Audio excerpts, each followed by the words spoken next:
Bonjour, je vous propose une vidéo sur le thème M&A et évolution du bêta. Alors, l'idée est simple, on a deux entreprises qui se rapprochent, l'une rachète l'autre, chacune des deux entreprises en présence a son propre bêta, et on se demande quel va être le bêta du nouvel ensemble. Et comme on va le voir rapidement, on va devoir passer, pour y arriver, par le bêta désendetté. Alors, le plus simple, c'est de raisonner sur un exemple. L'exemple que je vous propose est le suivant. Nous avons une société M qui décide de lancer une OPE sur F. Ça signifie que les actionnaires de F vont échanger leur titre F contre des actions à émettre par M. Les hypothèses financières de cet exemple sont les suivantes. Tout d'abord, le bêta de M est de 1,3, M est donc une action agressive. Le bêta de F est de 0,8, F est donc une action défensive. Le ratio d'endettement, dette sur capitaux propres de M est de 60%, quand le ratio d'endettement de F est de 70%.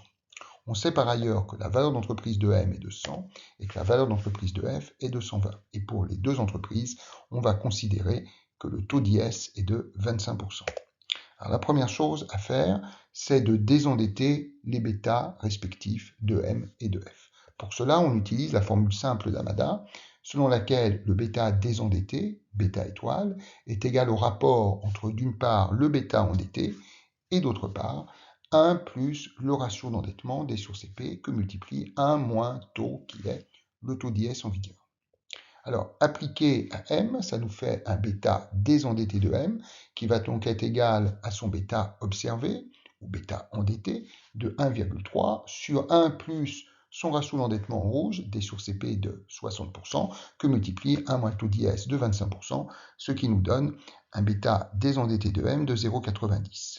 Pour F, on a donc un bêta désendetté de F qui va être égal au rapport entre son bêta observé ou endetté de 0,8 et 1 plus le ratio d'endettement de F en bleu, 70%, que multiplie 1 moins le taux d'IS en vigueur de 25%, ce qui nous donne 0,52.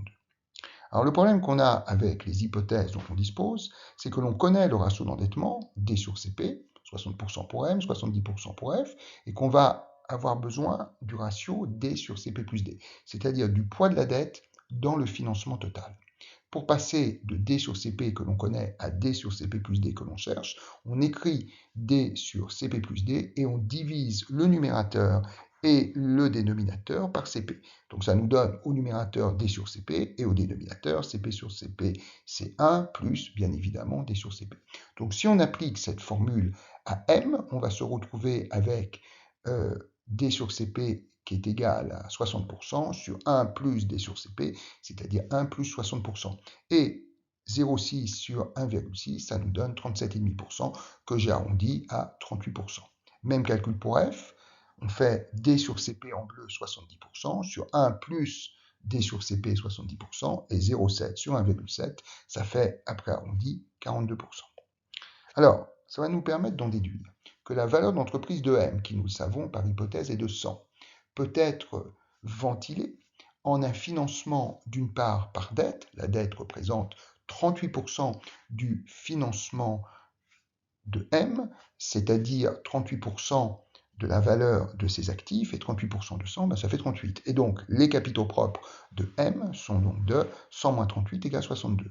Même raisonnement pour F. Nous savons que pour F, la valeur d'entreprise est de 20. Nous savons par ailleurs que le poids de la dette dans le financement de F est de 42%. Par conséquent, la dette de F sera égale à 42% de 20, ce qui fait 8, et les capitaux propres sont donc égaux à 12. Alors, on peut à partir de là en déduire la valeur d'entreprise du nouvel ensemble, M plus F, c'est-à-dire la valeur des actifs du nouvel ensemble, qui va être égale à la valeur des actifs de M, 100, plus la valeur des actifs de F, 20, ce qui nous fait 120.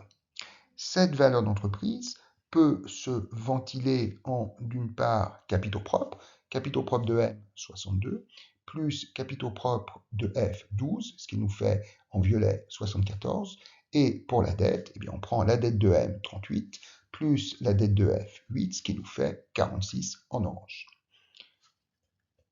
Alors, le bêta désendetté de l'ensemble M plus F va être égal à la moyenne pondérée entre le bêta désendetté de M, 0,90, et le bêta désendetté de F, 0,52, respectivement pondérés par le poids des actifs de M et le poids des actifs de M, de f dans l'ensemble des actifs du nouvel ensemble. Ce qui nous donne 0,90 que multiplie donc actif de M 100 sur actif du nouvel ensemble 120 plus bêta désendetté de F 0,52 que multiplie poids des actifs de F dans le nouvel ensemble, c'est-à-dire 20 sur 120. Et tout ça, ça nous donne 0,84. Alors une fois que nous disposons du bêta désendetté, il va convenir de l'endetter sur la base de la structure financière du nouvel ensemble. Pour cela, on va utiliser de nouveau la formule d'Hamada, mais prise dans l'autre sens, c'est-à-dire qu'on va écrire que bêta est égal à bêta étoile que multiplie 1 plus le ratio d'endettement du nouvel ensemble D sur CP que multiplie 1 moins taux. Alors numériquement, ça nous donne donc un bêta endetté du nouvel ensemble qui va être égal au bêta désendetté que l'on vient d'obtenir, 0,84 fois 1 plus D sur CP du nouvel ensemble, c'est-à-dire 46 sur 74, que multiplie 1 moins 25%. Et tout calcul fait, ça nous donne un bêta du nouvel ensemble, M plus F, qui va être égal à 1,23.